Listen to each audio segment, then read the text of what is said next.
If you really appreciate it, then I want you to double my compensation for the next project.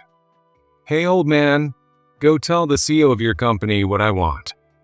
If you want to get famous using our company, you need to listen to that much. If you refuse, then we will no longer be accepting work from your company."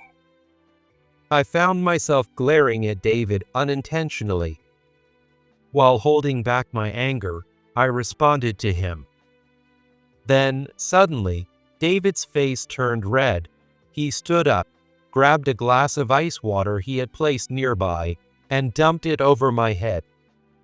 The documents I had brought were also splashed, completely soaked.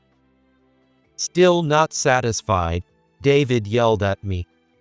"How dare you talk back to me like that? If you wish, I can cut the contract right now.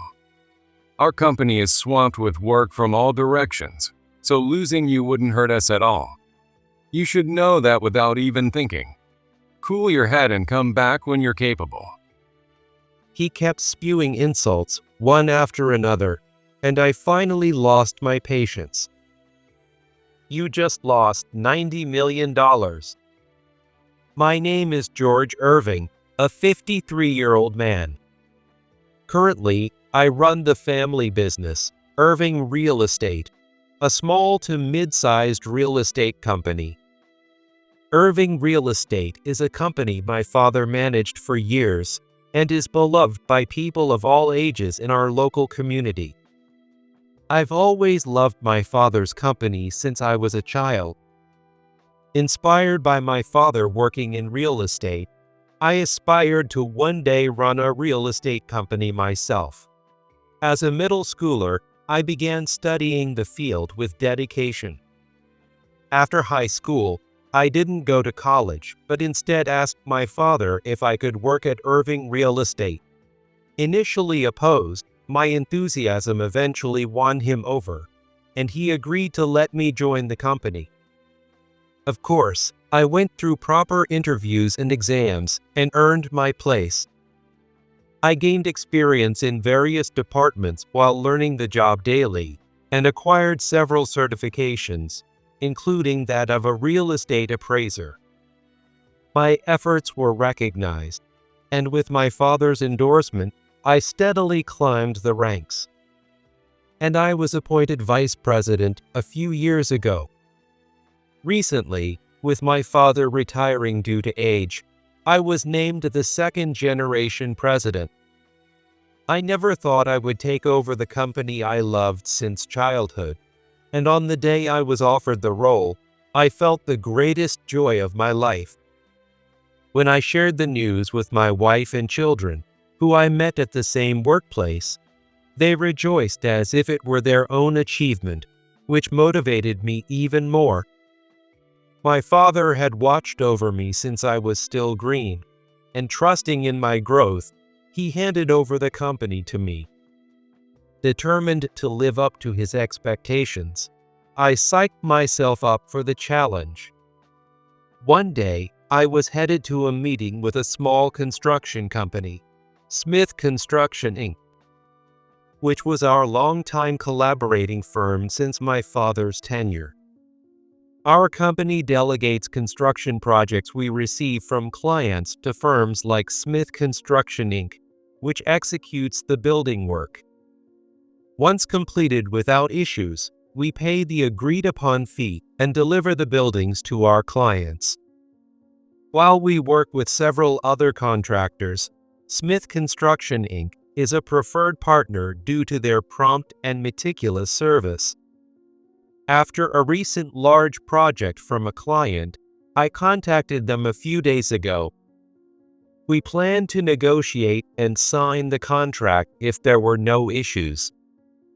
I arrived at Smith Construction Inc. and was shown to the reception room. Arriving quite early, I headed to the restroom before meeting with the president. After checking my appearance in the mirror, I stepped into the hallway. Suddenly, a man burst from the side and bumped into me. "Ah, I'm sorry. Are you all right?" As I apologized, the man clicked his tongue and glared at me. Watch where you're going. Don't jump out in front of me like that, old man. Startled by his sudden outburst, I froze. Slowly recognizing his face, I realized he was David, the newly appointed second-generation president of Smith Construction, Inc., who had just taken over a few days ago after being the executive vice president. I had seen him once before, but had hardly spoken. This was practically our first meeting. Wondering what kind of person he was, I hadn't expected someone who would shout at strangers. I apologized again, and he stormed off down the hallway, seemingly headed for the meeting room. I followed at a distance. Then, bumping into another employee, he erupted again. Watch where you're going, you bottom feeder. Everyone's bumping into me. I'm in a bad mood. Move aside when I'm walking. After venting, David briskly walked away. Feeling uncomfortable yet concerned for the berated employee, I followed from a distance. Entering the previously mentioned reception room, David was already seated with other staff members. Noticing me, he glared sharply again. Huh? Isn't that the old man from earlier? This isn't a place for lowlifes like you. David gestured dismissively with the back of his hand, as if to shoo me away.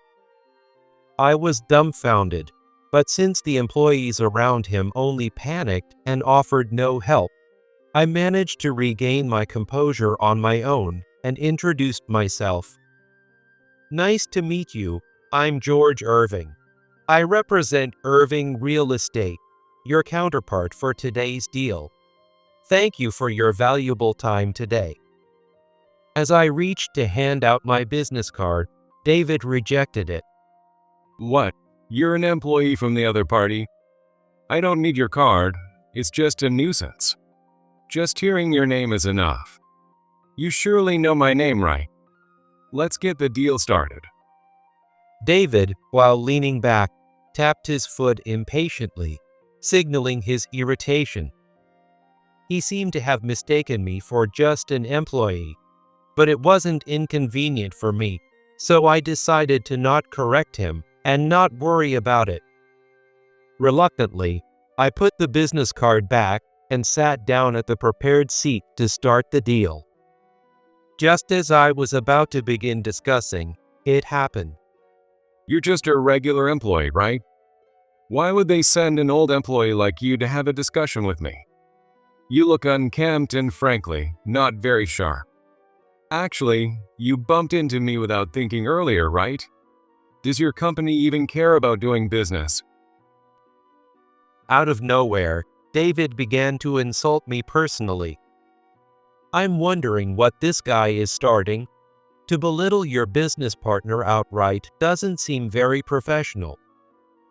I responded calmly, despite my irritation.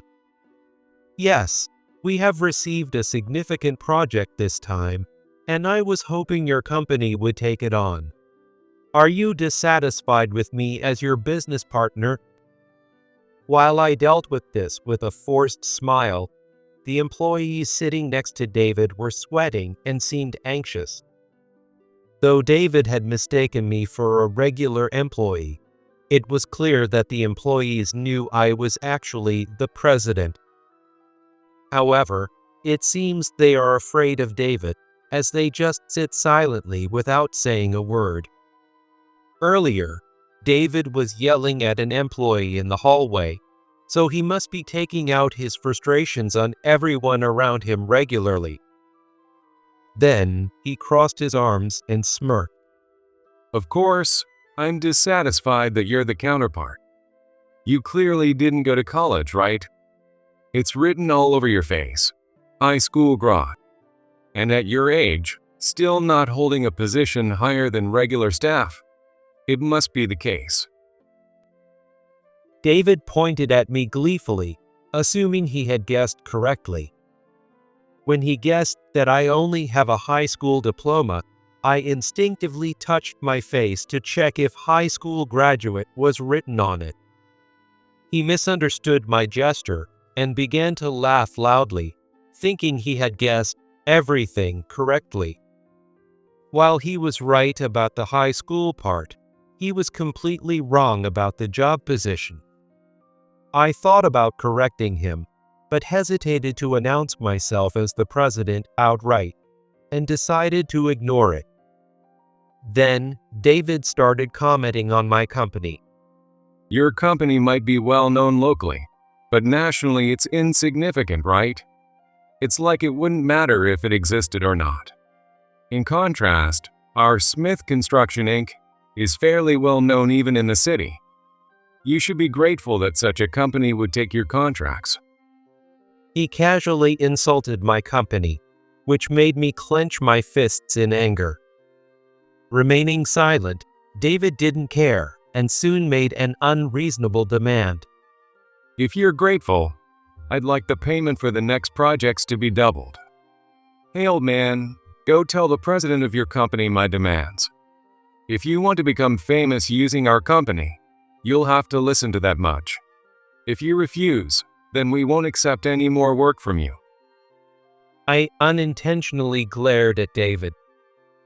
Why is this person so arrogant? Causing trouble with a partner company would be problematic for David's company as well.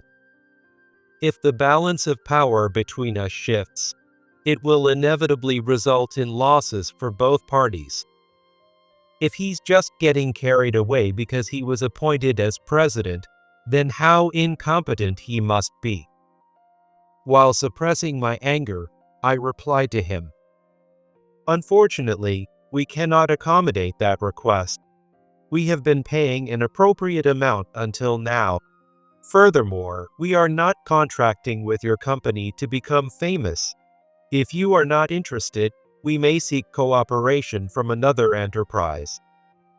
Suddenly, David's face turned red with anger, and he stood up, grabbed a glass of ice water from his desk, and threw it over my head. The cold was so shocking that I flinched and my shoulders shrank.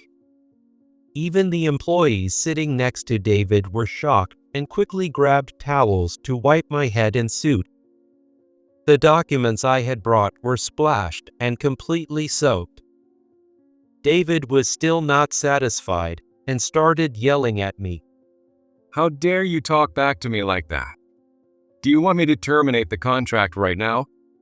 Our company has jobs coming in from every direction, so losing one won't hurt us at all. You should understand that without thinking. Incompetence like you should cool off and come back when you're ready. He kept spewing insults nonstop, and finally, my patience ran out.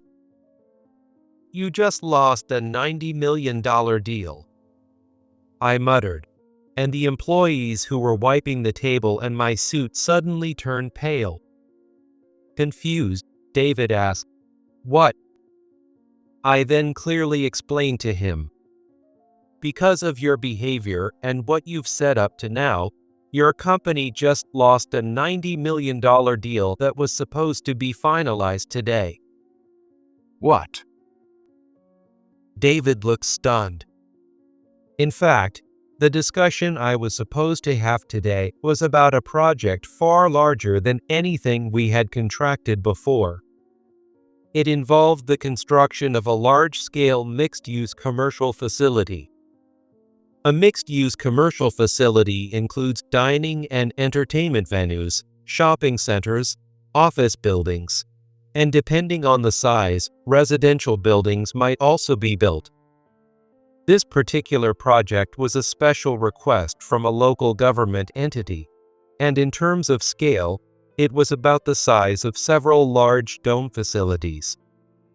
Besides the mentioned facilities, the plan included educational institutions, elder care facilities, and even a large forest park.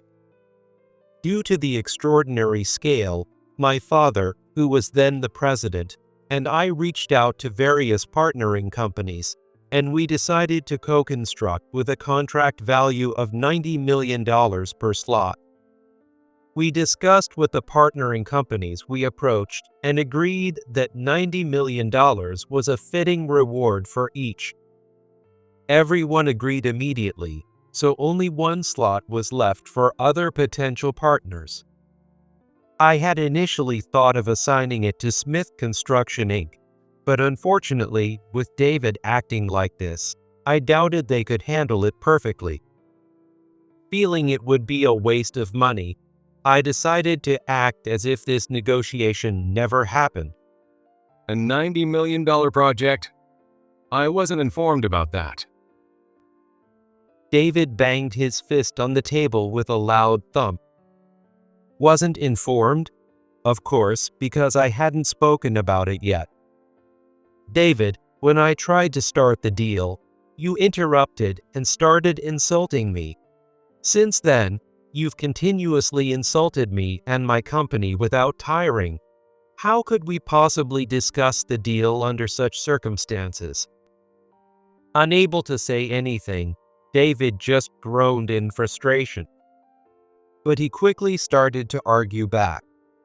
You're saying you canceled the $90 million deal? Don't make me laugh. A regular employee like you couldn't possibly have that authority. It's your company's president who decides to cancel deals. Threatening me won't change that.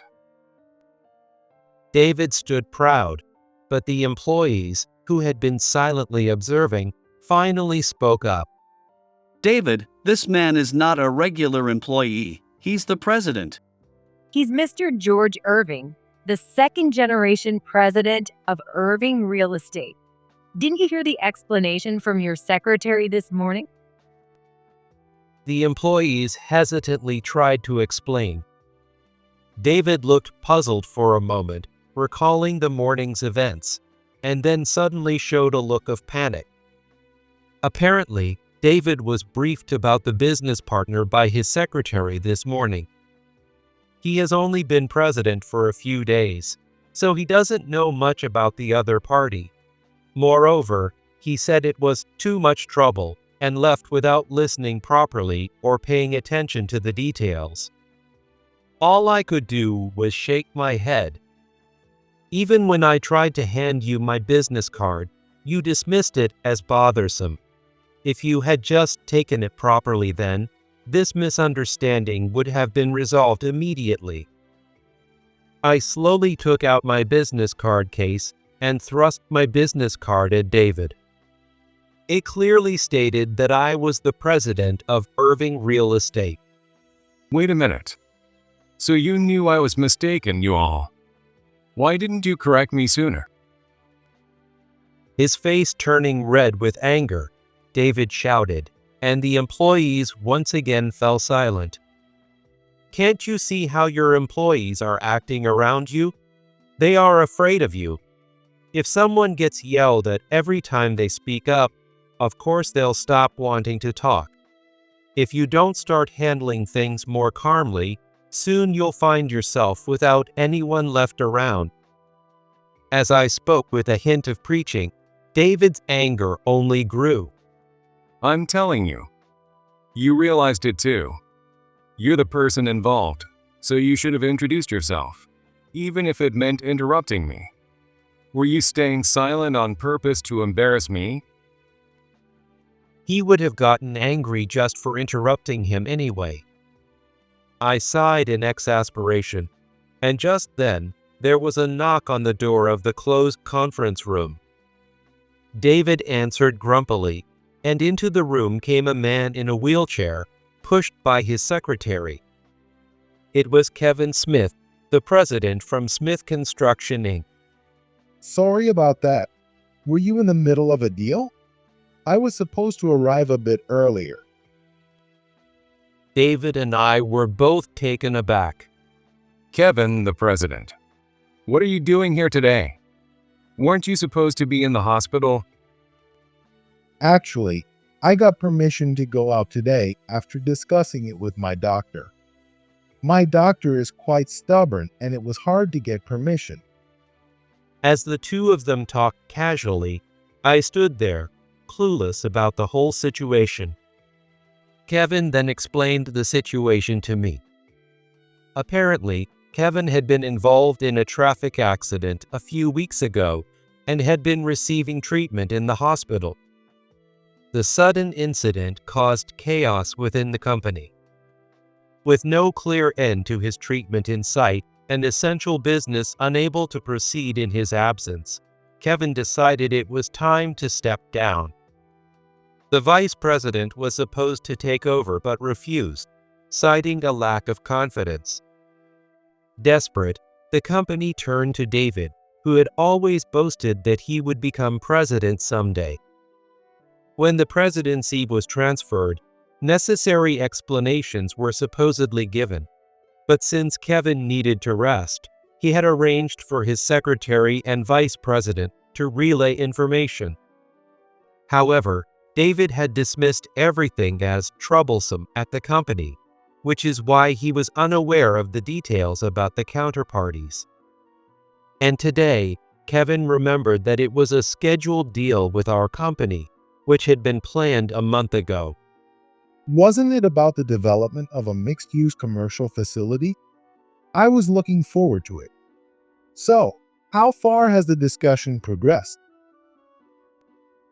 Kevin picked up the documents I had prepared, noticing they were soaked. David started looking outside, avoiding eye contact. These are wet. And looking closer, George, you're also wet. What happened? Asked by Kevin, I glanced at David. He gestured frantically at me, signaling, "Don't talk." I ignored him and disclosed everything to Kevin. I explained how I had been verbally abused right from the start, how David had interrupted the deal to berate me, and how he had ultimately thrown ice water over my head. Kevin's calm demeanor suddenly turned furious. David, what is the meaning of this? Is what he's saying true? As David started to panic and make excuses. No way that's true. I'm the president. Why would the top of the company do something so terrible? It seems he's aware that what he did was wrong. If he knows it and still does it, that's really bad. While David frantically claimed his innocence, Kevin appeared thoughtful. This could lead to them thinking my statements were false. Just as I was about to plead further, the previously silent employees spoke up. Everything George is saying is true. We saw everything. The spilled water is proof. It's not just George. All of us employees have been subjected to unreasonable treatment by David. Encouraged by my accusations, the employees started to expose the past wrongdoings of David. It seems that since his time as executive vice president, David had been terribly mistreating the staff, often lashing out irrationally. Mistakes were met with immediate shouting, and any rebuttal to unreasonable events was met with relentless criticism. At the worst times, he would reprimand those taking breaks, yelling, "If you have time to rest, you should be working." Once he became president, his outbursts of verbal abuse increased, causing the staff to become terribly frightened. All of these actions were carried out where neither Kevin nor the vice president could see, and he carefully adjusted his behavior to ensure his bad reputation didn't reach them. Some were even sworn to secrecy, which shocked me. Caught with no way out, David was trembling and pale. Kevin was still silently contemplating. I took this moment to express my feelings clearly to Kevin. I had no idea your company was involved in such issues. I'm glad to learn this before finalizing any contracts. Due to the trust issues it presents, I would like to void this deal. Furthermore, we will refrain from any future transactions with your company. Kevin looked up from his contemplation and deeply apologized to me. I apologize for the inconvenience caused by our David. In fact, I had heard rumors of his misconduct, but as they were few, I dismissed them as just rumors. It appeared that Kevin had been slightly aware of the rumors. However, there hadn't been any consultations, and the rumors varied widely and lacked certainty, so he didn't take any specific action. He never imagined that his decision would later cause trouble for several employees and business partners. Enraged by the situation, Kevin said he had recently been informed of David's behavior by the vice president and his secretary, and was becoming increasingly concerned. I knew David had a tendency to get carried away, but this incident really brought out his worst side. I take this matter very seriously and will discuss with the board to decide on a proper punishment. As Kevin mentioned potential disciplinary action, David panicked and began making excuses.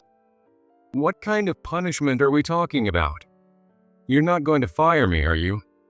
I just moved into an expensive apartment. Everything will be ruined. Exasperated by his selfish remarks, Kevin exploded in anger. Don't joke around. Your actions have cost us a valued client. Don't think getting fired is the only consequence. Be prepared. Startled by the sudden outburst, David froze in fear.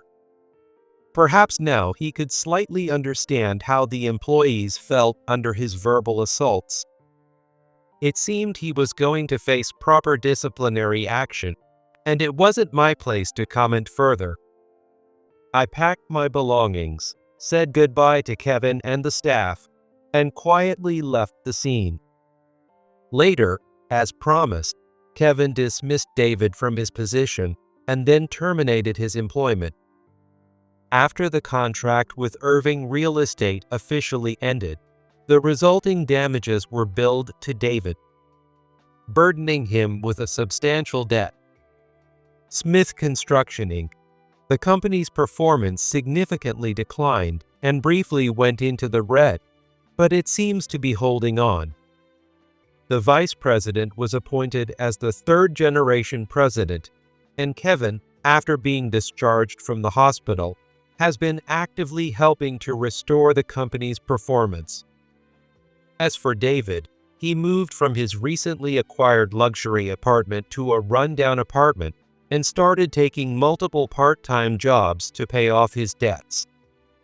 It appears he is constantly bullied by younger leaders at work, but unable to quit due to his debts, he keeps working, often on the verge of tears. While it feels somewhat pitiable, it's merely the return of his own misdeeds, which seems still mild in comparison.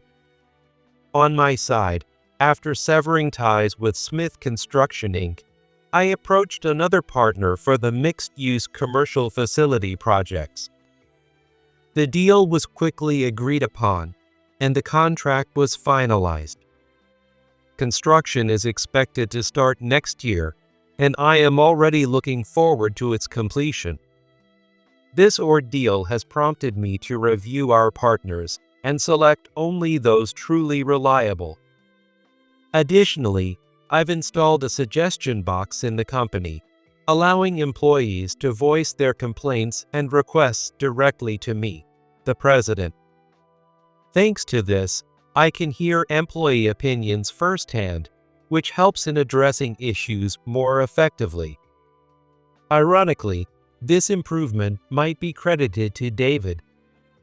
Moving forward, I am committed to ensuring Irving Real Estate continues to be widely loved by the community and our employees.